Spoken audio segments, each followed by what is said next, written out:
जनता party, RPI आणि शिवसेना ही आमची युती आहे। त्यामध्ये आरपीआय आणि भारतीय जनता पार्टीची आमची युती सर्व जागा जे काय वाटप होतं ते सर्व संमतीने पूर्ण झालं।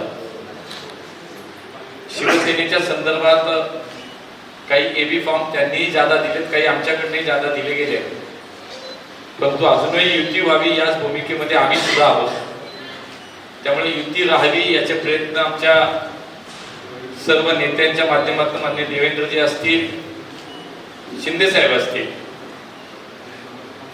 यांच्यातील चर्चेतनं ही युती राहावी अशा पद्धतीची आम्ही सर्व कार्यकर्त्यांची इच्छा आहे, ती भूमिका आहे। त्यामुळे युती टिकेल या पद्धतीने यासाठी आमचे सगळ्यांचे प्रयत्न सुरू आहेत। एकूणच महानगरपालिकेच्या निवडणुकीसाठी भारतीय जनता पार्टी म्हणून आम्ही ज्यांना उमेदवारी दिली त्याच्यामध्ये एक अत्यंत वैशिष्ट्यपूर्ण जो मी ज्याचा उल्लेख या ठिकाणी करेन की एकूण उमेदवारांची संख्या पाहता 92 महिलांना आम्ही उमेदवारी दिली आहे। म्हणजे महिलांच्या संदर्भामध्ये भारतीय जनता पार्टीची जी भूमिका आहे की महिलांना स्थानिक स्वराज्य संस्थांच्या या निवडणुकीमध्ये चांगलं प्रतिनिधित्व कसं देता येईल।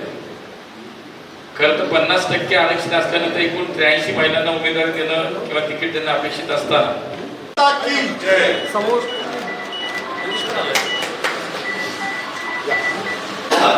छत्रपती शिवाजी महाराज की जय, भारत माता की जय या ठिकाणी सर्वांसाठी मांडली जाईल। पुणे म्हणून, भारतीय जनता पार्टी म्हणून त्यांच्या समेत आमचे योगेश अण्णा टिळेकर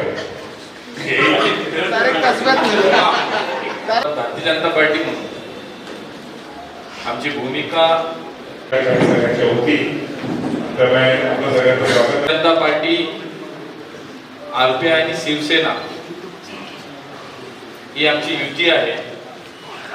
त्यामध्ये आरपीआय आणि भारतीय जनता पार्टीची आमची युती सर्व जागा जे काय वाटप होतं ते सर्व संमतीने पूर्ण झालं। शिवसेनेच्या संदर्भात काही एबी फॉर्म त्यांनी जादा दिलेत, काही आमच्याकडे जादा दिले गेले, परंतु अजूनही युती व्हावी याच भूमिकेमध्ये आम्ही सुद्धा आहोत। त्यामुळे युती राहावी याचे प्रयत्न आमच्या सर्व नेत्यांच्या माध्यमातून माननीय देवेंद्रजी असतील, शिंदे साहेब असतील, यांच्यातील चर्चेतनं ही युती राहावी अशा पद्धतीची आम्ही सर्व कार्यकर्त्यांची इच्छा आहे, ती भूमिका आहे। त्यामुळे युती टिकेल या पद्धतीने यासाठी आमचे सगळ्यांचे प्रयत्न सुरू आहेत। एकूणच महानगरपालिकेच्या निवडणुकीसाठी भारतीय जनता पार्टी म्हणून आम्ही ज्यांना उमेदवारी दिली त्याच्यामध्ये एक अत्यंत वैशिष्ट्यपूर्ण जो मी ज्याचा उल्लेख या ठिकाणी करेन की एकूण उमेदवारांची संख्या पाहता 92 महिलांना आम्ही उमेदवारी दिली आहे। म्हणजे महिलांच्या संदर्भामध्ये भारतीय जनता पार्टीची जी भूमिका आहे की महिलांना स्थानिक स्वराज्य संस्थांच्या या निवडणुकीमध्ये चांगलं प्रतिनिधित्व कसं देता येईल। खरं तर 50% आरक्षण असल्यानंतर एकूण 83 महिलांना उमेदवारी देणं किंवा तिकीट देणं अपेक्षित असताना आमच्याकडे जवळपास 92 महिलांना या यादीमध्ये